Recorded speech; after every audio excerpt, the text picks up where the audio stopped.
একটি বিশেষ দলকে গণমাধ্যমগুলো প্রিভিলেজ দিয়ে যাচ্ছে 60 থেকে 70%, অথচ অন্যান্য জোট বা দলগুলো আছে তাদেরকে কাভারেজ দিচ্ছে না। আমরা গতকালকে আমাদের একটা রিসার্চ ফার্মের একটা রিসার্চ দেখেছি, মিডিয়া ওয়াচ নামে। তাদের প্রতিবেদনগুলো আমাদেরকে শঙ্কিত করে। একটি বিশেষ দলকে গণমাধ্যমগুলো প্রিভিলেজ দিয়ে যাচ্ছে 60 থেকে 70%, অথচ অন্যান্য জোট বা দলগুলো আছে তাদেরকে কাভারেজ দিচ্ছে না।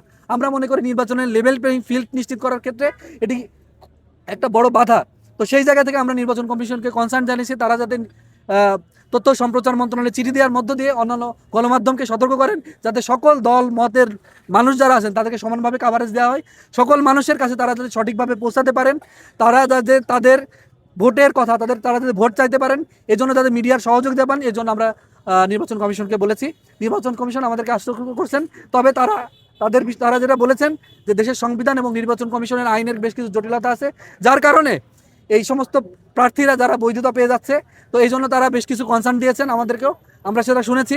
এবং আমরা যেহেতু জুলাই ঐক্য, আমরা কোনো পলিটিক্যাল প্ল্যাটফর্ম নই, আমাদের কাজ হচ্ছে সামাজিকভাবে মুভমেন্ট করার মধ্য দিয়ে দেশের মানুষকে সচেতন করা। আমরা আমাদের কর্মসূচির মাধ্যমে এই সমস্ত ইস্যুতে বিভিন্ন কর্মসূচি প্রদানের মাধ্যমে এই ন্যাশনাল সিকিউরিটি ইস্যু, আমাদের জাতীয় পার্টি ইস্যু, ঋণ খেলাপি, বিল খেলাপি, দ্বৈত নাগরিকত্ব ইস্যু এবং অবৈধ অস্ত্র উদ্ধার ক্ষেত্রে দেশের সাধারণ মানুষ যাতে সচেতন থাকে, এজন্য আমরা বিভিন্ন কর্মসূচি পালন করবো ইনশাল্লাহ।